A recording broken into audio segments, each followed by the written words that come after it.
Sofia Talks Podcast. It's so nice to have you. Welcome, welcome. Thank you so much for having me. I'm delighted to be here. Not as excited as I am. I have been super excited because I've read all your books. Oh I haven't read the anthologies yet. Well, bless you. You have been a busy woman. So I just finished A Flame and Frost last night, actually. And Yay! yes, that was super fun. I have to say though, since I started with the the Wolves of Rock Hall. Tell me again, sorry. The Wolves of Rock Falls. That's it. I knew I was so close. You were close. You were right there. So I started with them and I just fell in love with your werewolves. Like I'm so glad. I just love them. And as an author, like it really taught me like it's okay to have a little bit more in your kiss scenes and stuff. Like I mean, we'll talk about that later. I mean, I love a good kissing book. I don't really like to see body parts on the page. It makes me really uncomfortable. But I am here for the lip locking. So, my books don't go past kissing, but there is a lot of kissing when the scenes come, as it were. Yeah, definitely. And it, I don't know, it made me it kind of made me a little braver. I'm writing book 2 of my Elemental series now, and I'm about 3-4 weeks from being done. That is amazing. Your first one is actually sitting on the very top of my to be read pile, and I'm really excited to get into it.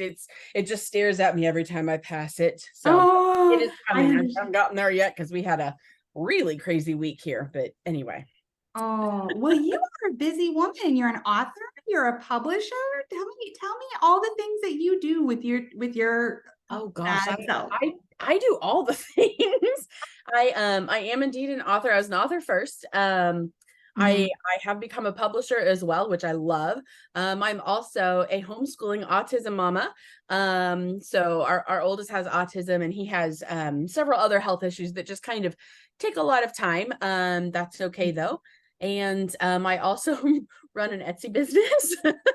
Wow. Because I clearly my creativity needs more than one outlet because apparently like mass chaos in my life. But yeah, no, I juggle a lot of things, but I like it. I have really been very, very blessed in the endeavors that I've undertaken. And at this point in my life, all of the creativity kind of funnels into the bookish world. So it's not like I'm doing completely unrelated things. Like I've been making jewelry for, gosh, this is going to date me, almost 25 years. Wow. So a lot of my creativity kind of got started there. I've always wanted to be an author. It just took a lot longer to get there. But now the jewelry kind of funnels into like bookish accessory type things. And so like all of the hobbies converge, which is nice. Yeah, I actually just bought one of your shirts. What did it say? Yeah, I got on there and I was looking around. It's I think it says one more chapter. I think that's it. Yep. I have that one too. I can't tell you how many times I have woken up in the morning. I'm like, go away. I'm so tired. Somebody stayed up too late reading. That would have been me. That would be me. That would have been me. That's my time to read. My day is, I never read during the day. I'm always on my computer. I'm a full-time author. So I'm trying my best. Well, I'm trying. It's my dream job though. I'm loving it. I'm loving it. Yeah. And I finally learned how to get on a writing schedule, which I want to ask you about that because I just finished, like I said, A Flame and Frost last night, and I read the little acknowledgments or your note on the back. Little blurb note thing. You're like, I'm not going to do NaNoWriMo. What is it? NaNoWriMo. NaNoWriMo, yeah. I think I got it there. But you ended up doing it. You ended up writing that book. So full disclosure, First Shift was my debut book. It's the first book in the Wolves of Rock Falls series. It took me nearly 10 years to write it. Yeah, I started writing it almost 10 years ago. It's been 10 years ago now, but I have discovered parenthood doesn't really agree with writing. At least not when you have little babies and you're in the middle of like having more babies. So I started writing first shift just a little bit before we got pregnant with our oldest son. And I would just write in bits and pieces and snatches because that's all I had time for. I've also discovered I'm a trauma writer. The more stress I have, the more cathartic writing is for me. It's very, very healthy for me mentally to just write because we've had a lot of what would be classified as trauma with our oldest son, just all of the things that have happened. And it's just been a very long, intense journey. And I've discovered what my brain likes to do to cope with all of this high stress is to create these fictional worlds where I can control everything that happens because I can't control anything in the real world when it comes down to it. And so that was just really, really healthy for me as a way to cope with the stress. I did not write consistently, far from it. But when I did write, I would just write in these little like bursts and patches. And eventually that turned, I didn't plot anything, which is another reason it took me so long. I have discovered that while I enjoy pantsing, it's important for me to have at least plot points if I'm going to get anywhere quick. But so it took me almost 10 years to write First Shift. And I'm like, okay, if I want to actually write more books, which I know I do, I have to figure out a system that works because I can't have another 10 years before my second book is done. That's just not really a feasible thing. Right. So I knew about NaNoWriMo, if I can get all the syllables out again, but it just felt like so much pressure to like, oh my gosh, I don't know. Oh, I don't think I want that.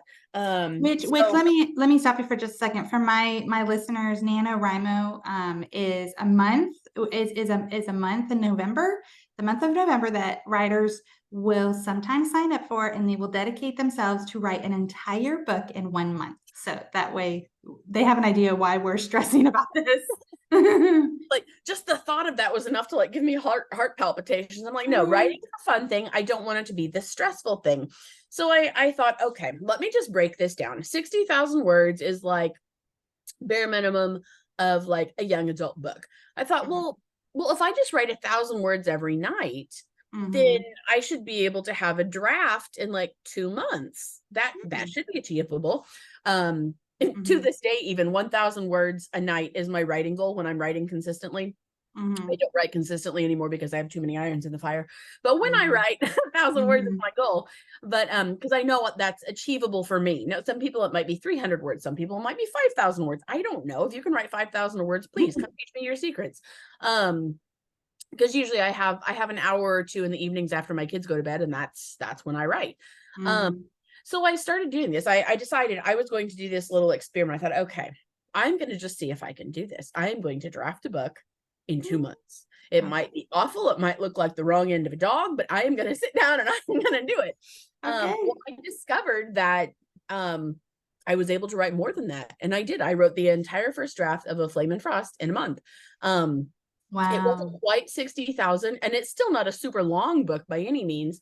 But I had so much fun just spending time in that world. I had written a lot of short stories in the world of Magic Prep Academy, which is the whole like setting for A Flame and Frost for those who are listening.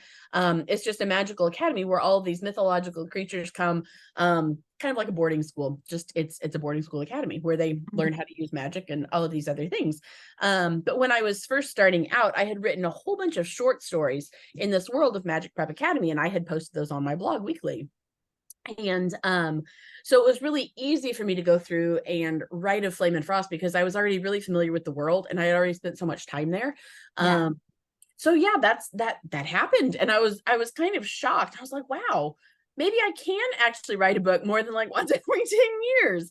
And I've written several pretty close to the month mark now. I don't do that all the time now. It takes me a little longer now that I'm doing many other things, but if I am actively writing, I can draft a pretty solid book in about 6 weeks.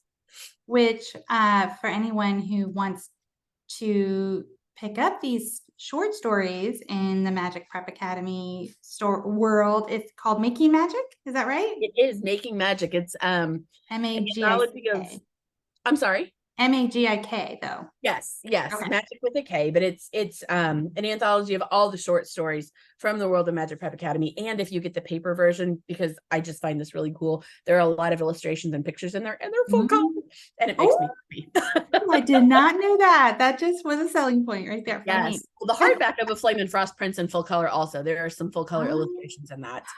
That's they great. print white in the paperback, but the hardcover has full color. Well, can we have a little description of what A Flame and Frost is? So my readers, since I already know. Absolutely. No, again, with Magic Prep Academy, Aspen Frost is a frost fairy. Not that you would have indicated that from her last name. She is actually a descendant of Jack Frost. And like in the upper echelons of high school society, or academy society, if you will, here at Magic Prep, but there's this party and there's, this nasty rumor that gets started, and she's just kind of ostracized. And a lot of there are some heavier themes kind of at the beginning of this book, just as a trigger warning. But a lot of that came out of conversations I had with students. I was a high school English teacher for many, many years. And I was just one of those teachers that students talked to, I guess, because I heard a lot of stories that I don't think many people heard. Wow. And I kind of wanted to give those students a voice, or those situations a voice, almost as a way of like, a way to take power back. You know what I mean? Bullying was a big issue. Various forms of assault or abuse were big issues. And so that's kind of one of the reasons that I write most of my books geared toward my high school students. Kind of, sometimes I have a particular student in mind or a situation in mind. I think I just want to deal with this situation in a way that is controlled, in a way that, is safe. But anyway, so Aspen Frost just falls from grace, and she's just kind of ostracized. Her best friend is not there at the time. She's away on like a family trip. So she just feels really, really isolated and alone, which I think a lot of people, whether you're a teenager or not, can really relate to. So on the flip side of that, we have Cole Raiden, who happens to be part fire drake and part phoenix. Which means he has fire, but he can't control his. And so it just like burns all the time, and incinerates anything he touches. And that's kind of a problem, and as you can imagine. So he's also kind of ostracized for this. And they end up kind of being bullied by the same group of people. And in an attempt to escape, just like go away from all of this, they reach for the same piece of magic, because at Magic Prep Academy, you can use magic to manipulate different things, including like making an illusion to make it look like you're not there.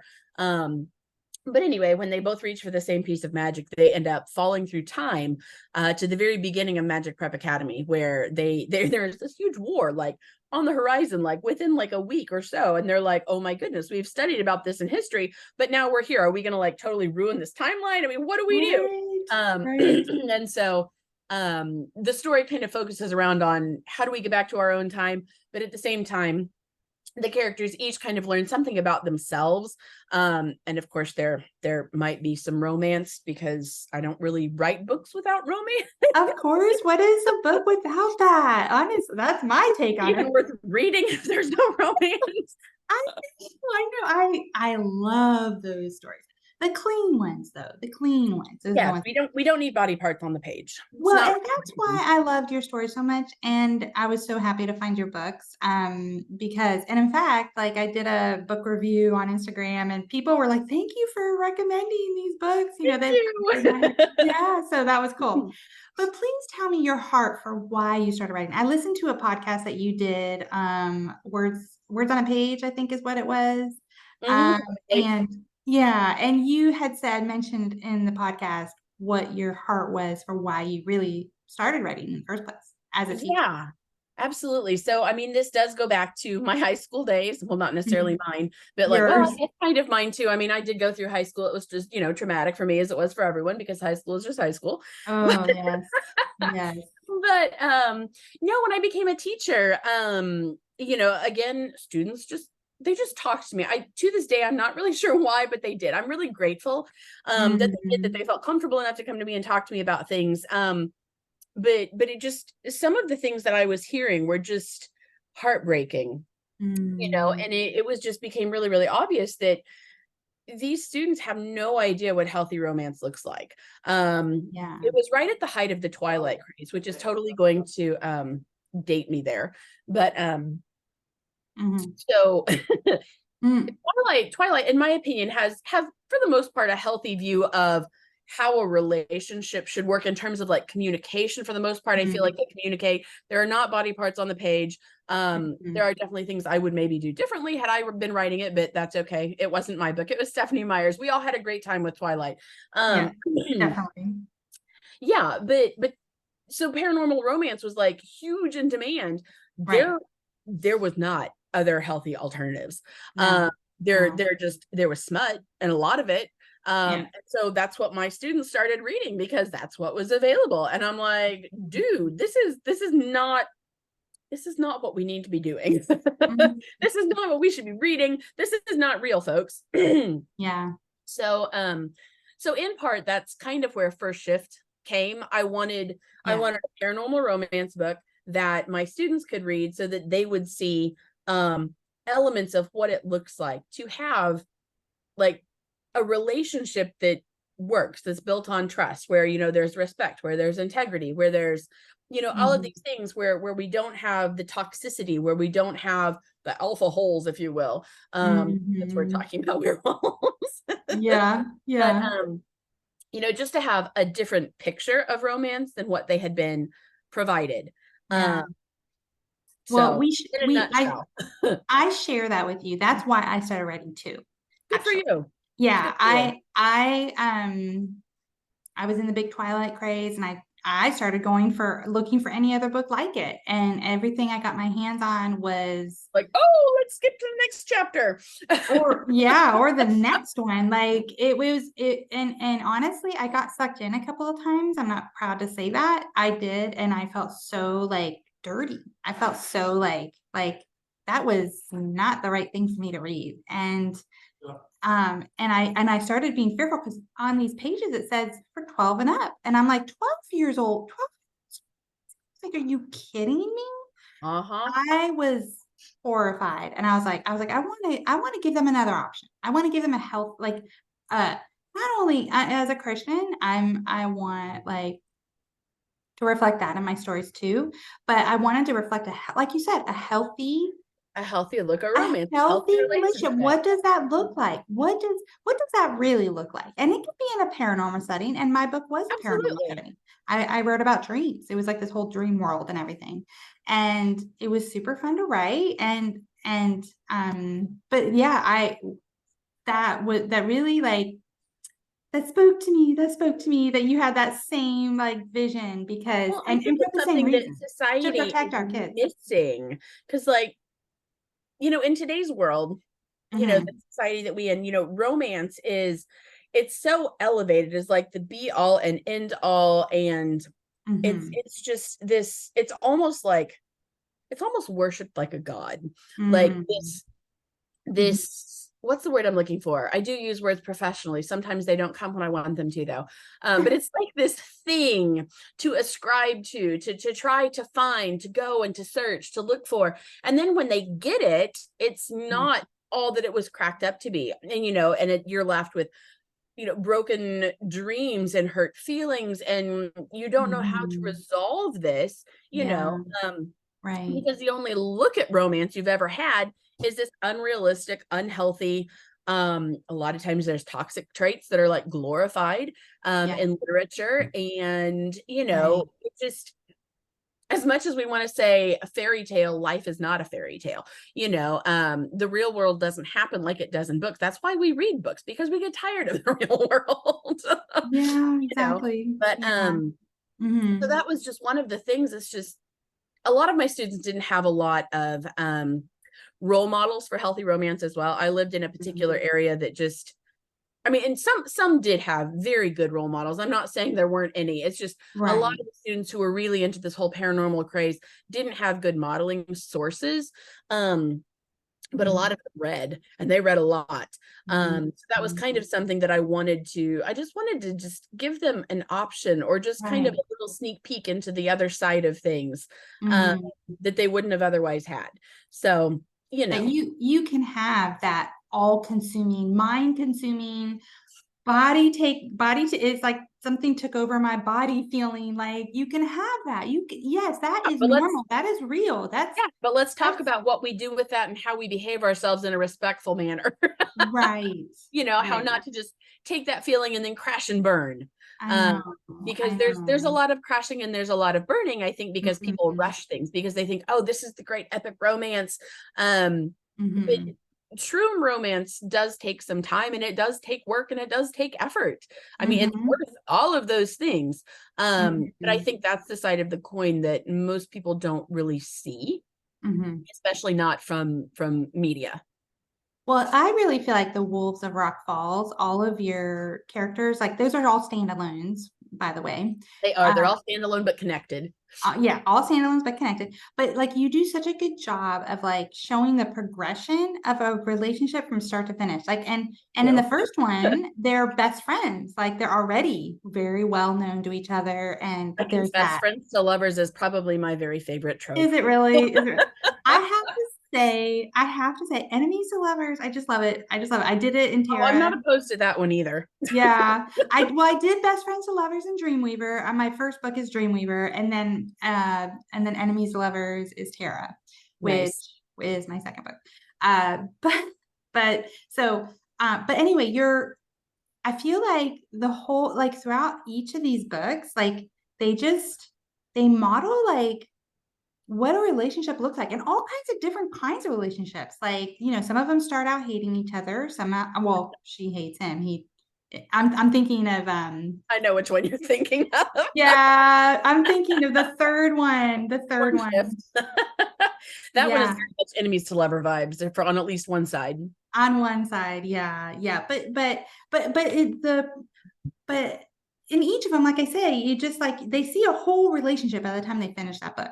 And it's pretty cool to watch it or read it, and it's an experience with it. So I really hope that my like teens and young adults and anybody who loves young adult fiction that are listening will read it forever.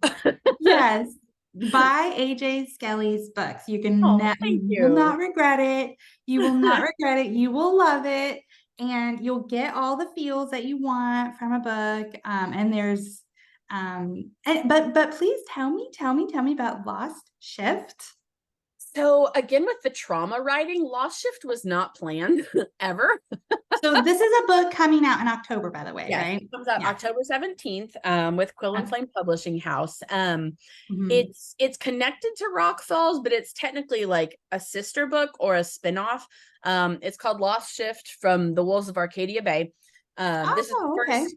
Yeah, this is the first werewolf book where we don't have one of the original Rock Falls cast members as a central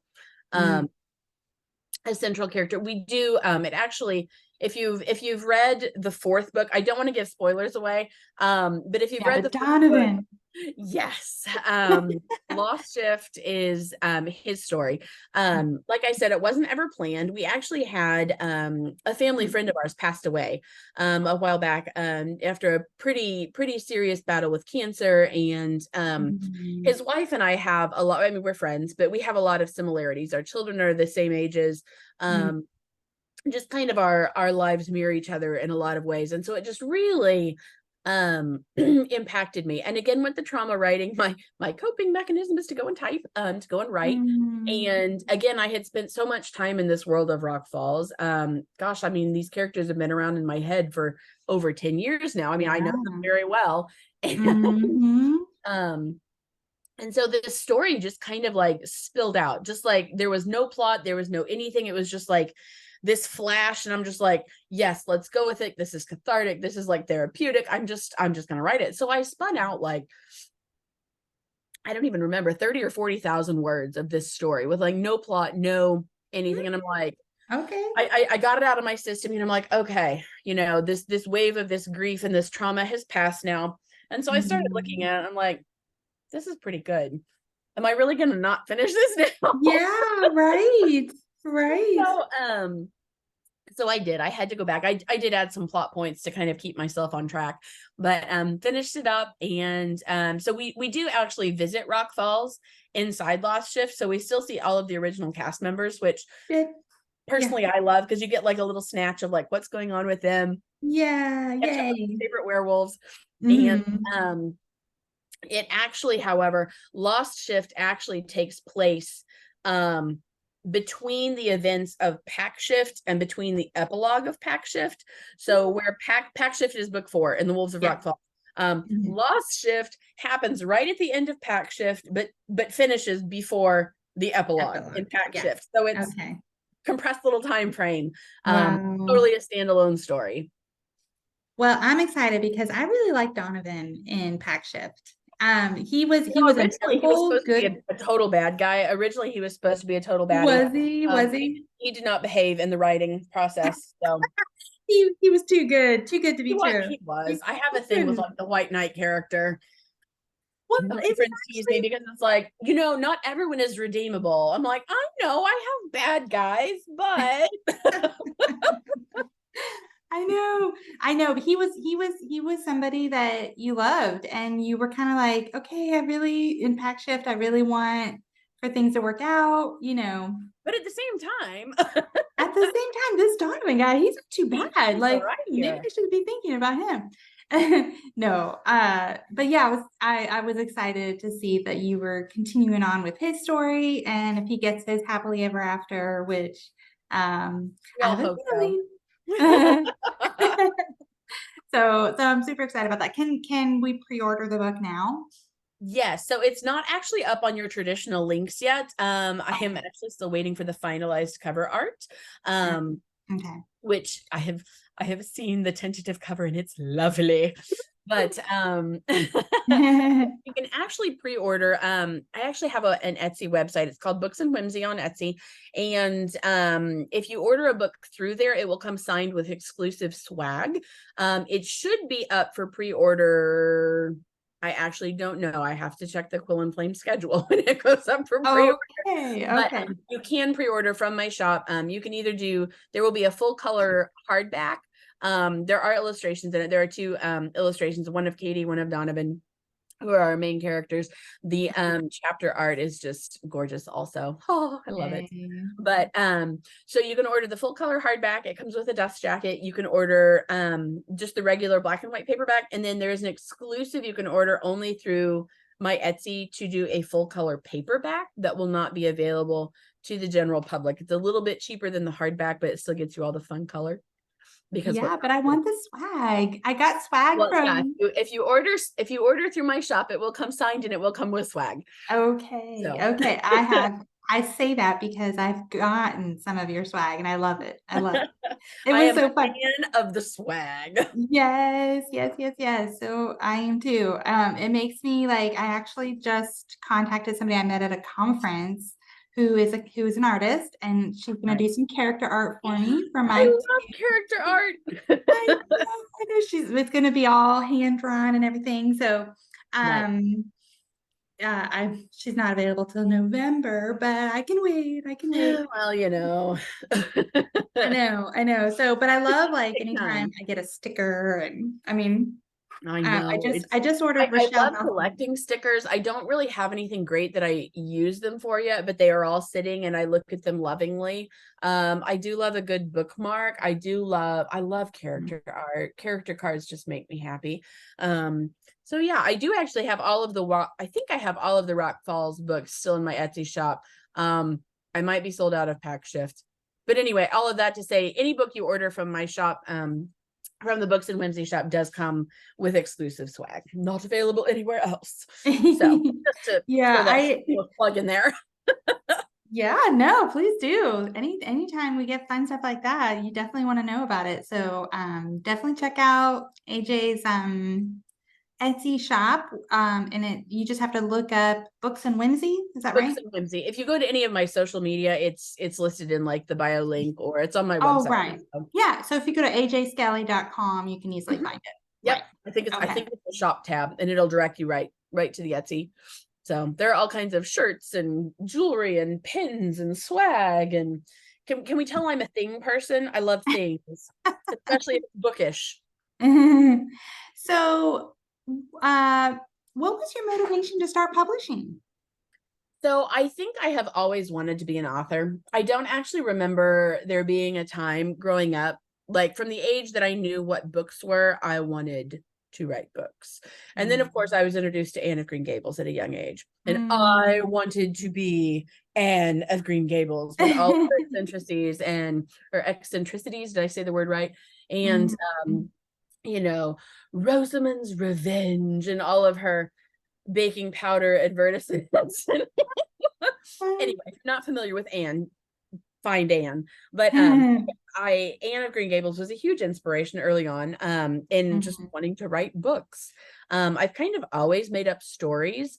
And I pursued it for a little while when I was not long out of college. Didn't really get a lot of places with it. And I was just starting teaching. And then I met my husband. And then we got married and I moved across the country. And then I got a new job up here. And so life just kind of I did not make time for writing, I should say. Right. But then once I finally finished first shift, and I had a former coworker, her name is Karen Sargent. I'm going to give another shameless plug here. Go buy her book, Waiting for Butterflies. She's also a professional book launcher, hoorah. And, but I had worked with her at my first teaching position. And so I messaged her, I said, hey, Karen, I've written a book. What do I need to do? Because she had just been traditionally published a few years, only maybe like 2 years, I think, before then. So she was still kind of like in the thick of things and she knew what was going on. And so I said, so Karen, I don't know what to do. I don't know if I should actually like look at publishing, or I don't know if I should just like look at self-publishing. She's like, here's what we do. And so Karen taught me everything about writing a solid query letter, about how to find agents, how to find publishers, how to do all of the things. And I credit a lot of my current success to Karen Sargent, because I would not have had the success I have had without a lot of her input. So many thanks to Karen, if you're watching. And so anyway, so we did. I queried, I joined the trenches. I stayed there for a while. I got many rejections because paranormal romance is actually a little bit hard to sell to big traditional places. So anyway, just because, I mean, it's not that it's not popular, it's just not what is as popular now. Paranormal romance very much has like a cult following, if you will. So anyway, but it was eventually picked up, which I was super, super excited about. All of the books came out within 2 years. And I really haven't looked back. Yeah. So I was actually talking about Quill and Flame Publishing. Oh, sorry. No, that's okay. That was all good information. That was all good information too. No, so tell me about Quill and Flame and how you got started doing all that. So Quill and Flame. So Quill and Flame came about largely the same reasons that my own writing did. I was really frustrated with what I could and could not find in the publishing world. I could find a whole lot of romance books, but all of them had a whole lot of stuff that I didn't want to read. And a lot of those are geared for teenagers. Like used to be young adult literature was you just didn't find that. But I think largely with the rise of indie publishing and with the rise of other groups who were not originally intended for young adult purchasing young adult has started to include other things. That was one of the reasons that I first started reading young adult as opposed to adults as I was becoming older, is because I didn't want to read the things that were in the adult books. Right. And then my brain like arrested somewhere around 17 anyway. So, I mean, I really enjoy young adult books just for the sake of having a young adult book. But I also, personally, I do not feel young adults need to be exposed to everything that adults are exposed to, particularly in adult literature. I just don't think that's healthy for those ages. I think there are not nearly as many teenagers as mature as they think they are in terms of relationships and what they should or should not be doing. So Quill and Flame kind of came out of the frustration with the general market because I could not find the sort of books I wanted to read or the sort of books that I felt were appropriate for teenagers to be reading. So yeah, it wasn't necessarily something I really ever like aspired to do. It was not like I am going to start a publishing house. That was never really my dream until a couple of years ago. It just there was a need for it. Yeah. Having gone through the publishing process, it was a huge learning process, which I'm really, really grateful for. I had a really good experience with the Wild Rose Press, who put out my Wolves of Rock Falls books. I had a really good experience with them, felt like I really, really learned a lot. You know, I have the experience with books. I've been a lifelong reader. I've been reading the same genre for longer than I care to admit on recording. And I have all of these bookish connections. I have the editing background, you know, with the English, and it was just one of those, this is something that there is a need for this. And there is a need for it.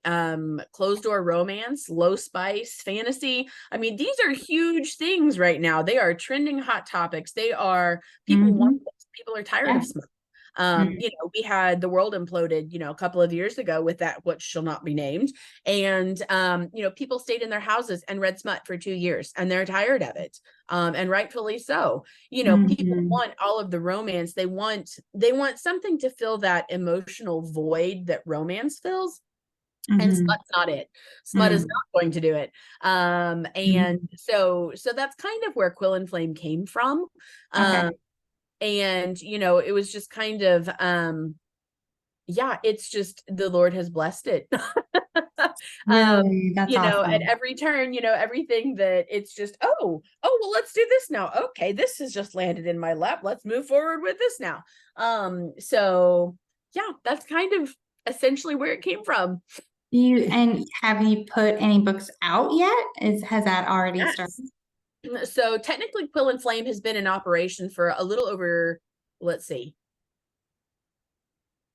We just started releasing books officially last summer. So we have been releasing books for actually just over a year. So we've been in production a little longer, a little over 2 years.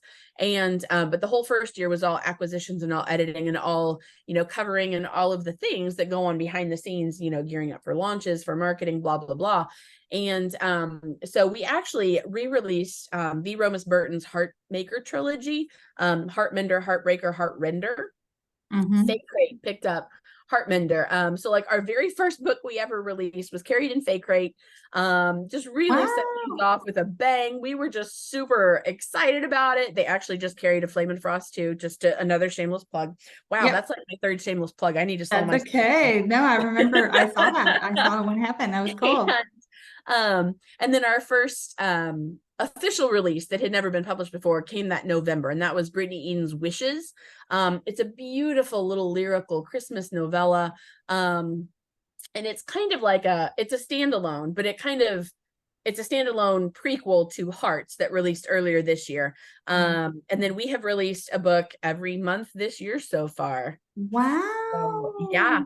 And we have, let's see, hang on, let me see if I can get it straight here. Shadowcast by Crystal D. Grant will release next month.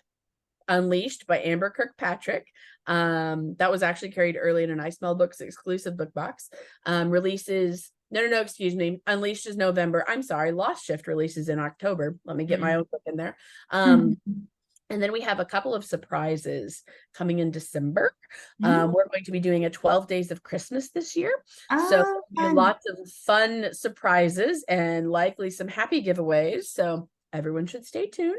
So find you on Instagram and Facebook. Yeah, Quill and Flame, quill.and.flame.publishers. Just type in Quill and Flame, we'll pop up.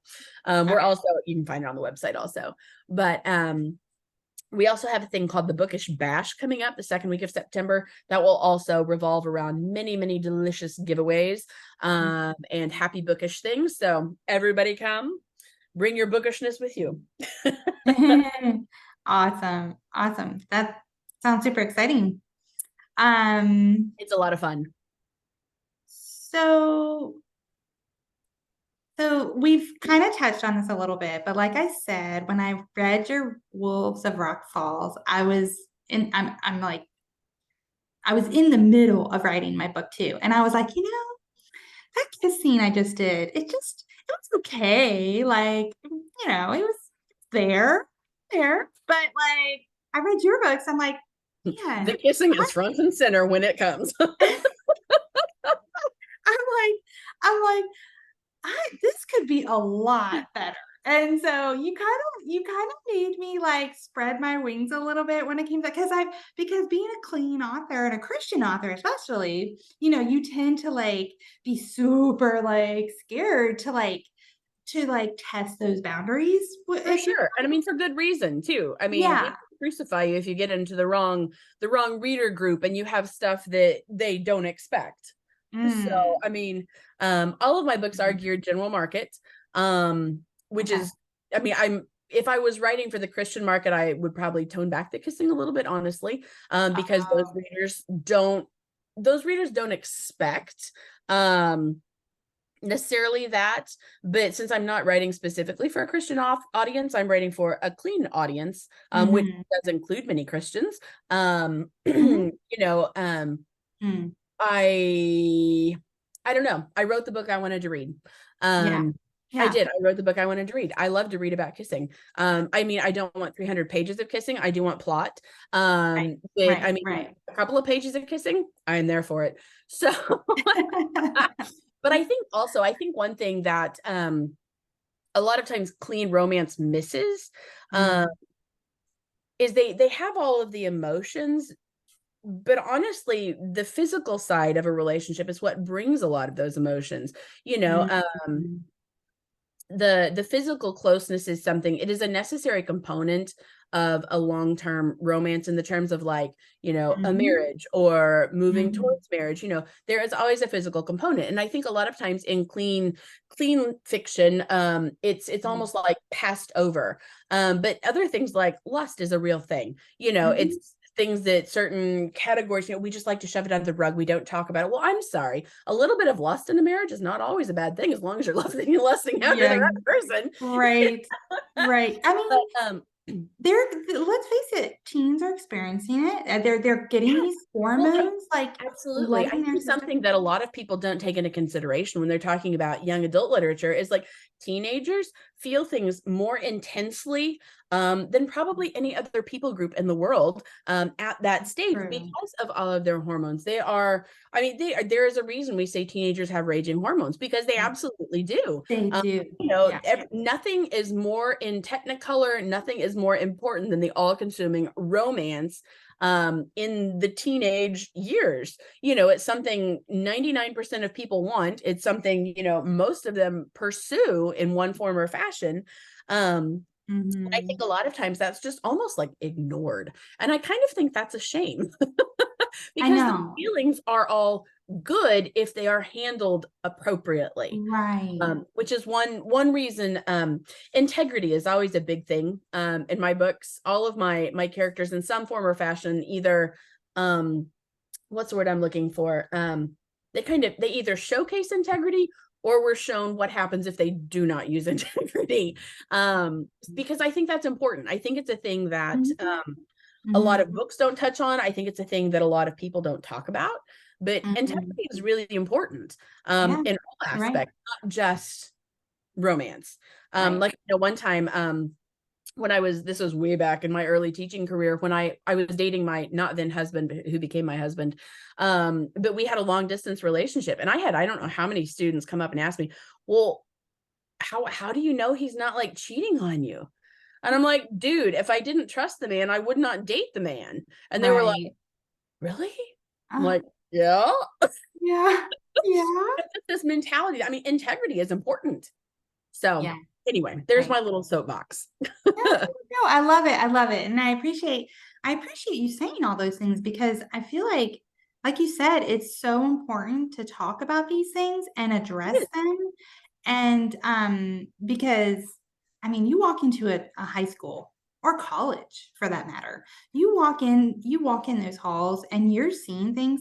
I mean, my kids were in private school for 5 years, and then my oldest went to 9th grade high school, and I was in that orientation with him, and I'm walking around and I'm just like, bet that was eye-opening. What? Like I was in culture shock, like textbook culture shock. I'm looking at these kids, I'm looking at guys walking around in dresses, I'm looking at like girls on girls, guys on guys, like stuff that I have never seen those things. And I'm like, I'm asking my ninth grader to just walk in here and accept all this. And at the time, it wasn't an option to put him back in public school. And I was working full time, so I couldn't homeschool him. I mean, I guess people do it. I probably could have figured it out, but we would have ended up killing each other, most likely, if I tried.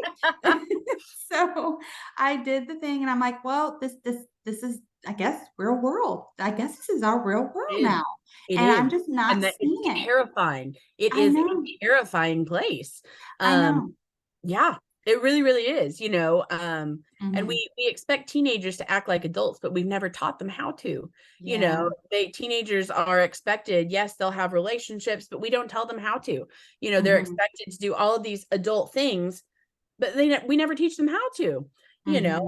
So that is honestly another reason why I put some of the things in my books that I do, because I feel like it's an accurate representation of a lot of things that teenagers deal with. And I mean, it is what it is. There's not, I mean, there is a reason we read fantasy, but also I feel like a lot of times literature has an opportunity to reflect the real world in a way that, or to impart, what's the word I'm looking for? Not necessarily like morals, but like impart stories that really stay with you. Parables, like a parable, or like a fable almost. It's like a story within a story. And I feel like books and fantasy especially are a great way they're a good vehicle for that. I mean, we were made for stories. Stories are hugely important to like the human experience. Even if we're not readers, stories are still important. What do you think movies do? What do you think TV does? What do you think, when we're telling our friends stuff, they are stories. I would hesitate to say that stories are one of the most important things that make us human. And books are, I mean, obviously books are all about stories, but they're not the only stories that we ingest. Right. I think about some of my favorite books. Francine Rivers is The Last Sin Eater is in my top 10 favorite books of all time. Speaking of Francine Rivers, The Last Sin Eater, The Last Sin Eater. Really, mine are my number one top favorite books of hers, of any book actually, is Mark of the Lion. Like that trilogy. Excellent trilogy. I am praying that it becomes a show or a movie or something. That. I know. I watched that. Did you see Redeeming Love? That came out. I did not see it. I read it. I read the book. You love it. Again, more years ago than I care to count, but yes. No, I read all of Francine Rivers' books once upon a time.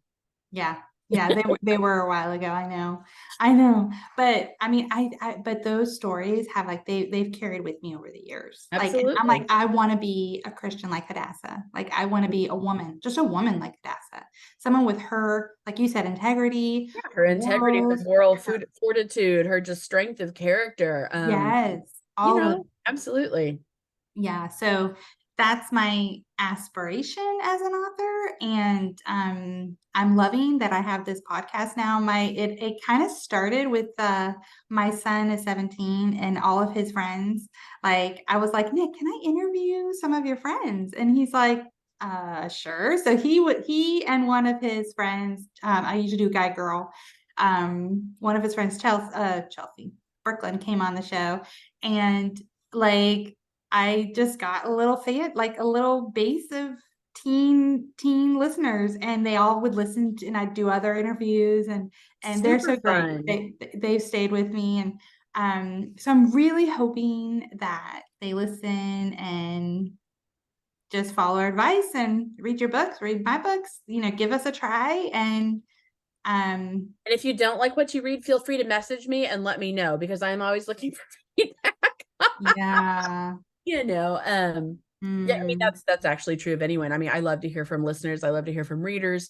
I do respond to every email. But yeah, come drop me a note on email or social media. Tell me what you think about the books, what could make them better. I am here for the feedback. I mean, Well, hopefully you'll love it, but if you don't, that's okay too. Not every book is for every reader. right. Yeah, I know. Well, for anyone who is an aspiring author and they want to submit to Quill and Flame, how do they do that? They just go to the website and follow instructions? Is there The instructions are on the website. We are technically not open at the moment, but if you have something that you think would be a really good fit, please feel free to send us an email anyway. Give us a little snippet about your book. I am particularly interested right now in contemporary romance. All of our books hit a new adult or a young adult target audience. So like if your characters are older than like 25, you're probably not a good fit for us. Some form of romance. We're a little fantasy heavy in terms of submissions, which I mean doesn't exactly wound me because I do love fantasy. Yes. But right. specifically, I'm looking to acquire more contemporary romance, or I am actually also a fan of like blending genres. If you can give me like horror romance, I would be all over that. Wow. Okay. Yeah, I mean, I don't mind a little grit. I don't mind a little gore as long as we don't have like, I mean, I don't send me something with like intestines dripping off your pages. But if you can speak in the pages, go ahead. But so yeah, the kind of the unusual like romance thriller or romantic suspense is another thing that I am actively looking for. So those like the genre bending or the contemporary or the romantic suspense / thriller, those are definitely things I would look at like right now. So yeah, I mean, the worst I can do is say no, send it along. That's right. That's right. That's true. That's true. Well, that is super exciting. I'm so happy for you. I'm so happy for all that you're doing, and you're doing Thank you. such I'm pretty good delighted things. myself. Yeah, I've really only gotten to know you over the internet, and it's been what the past couple months that we found each other thanks to Realm Makers and what was her name? Marie Enoch maybe.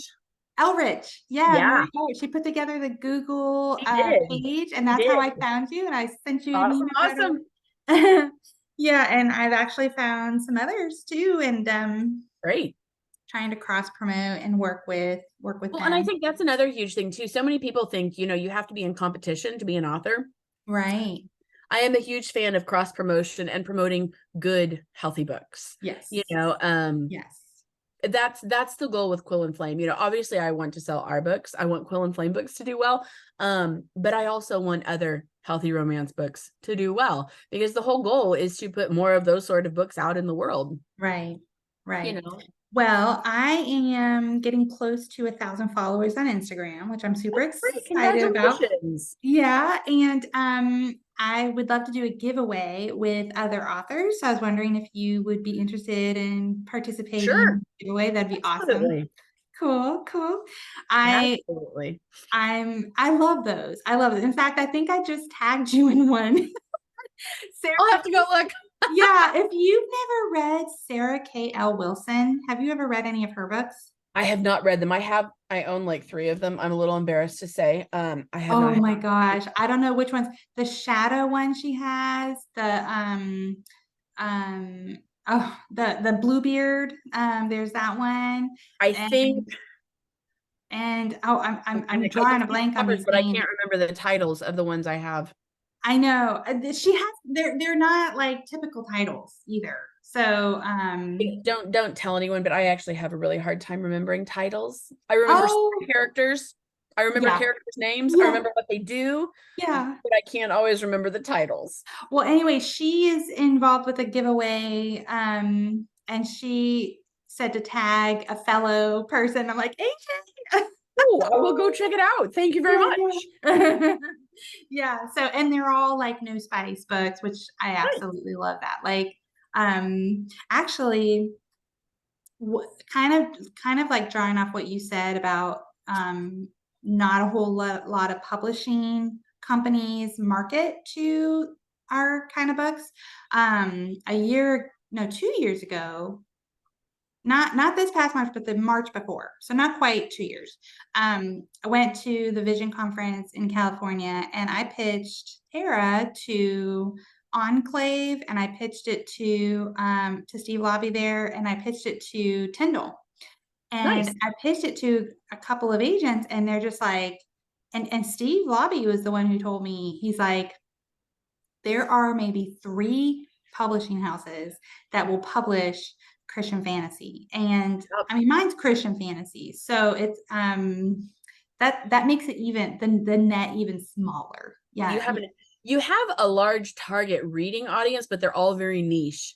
Yeah. So yeah, I know exactly what you mean. You have to find the publisher who will stick to your area. Yeah. So he said there's like 3 of us, because I was asking him to represent me, and he's like, there's no reason. There's no one for me to give your book to. There's no one. And I'm just like, wow. Like it could have discouraged me, but I'm like, you know what? This is just the start. We're at the start of a really great genre. And that if people can like see, and I don't know, I just love Christian fantasy. I just love expressing my faith is what I love.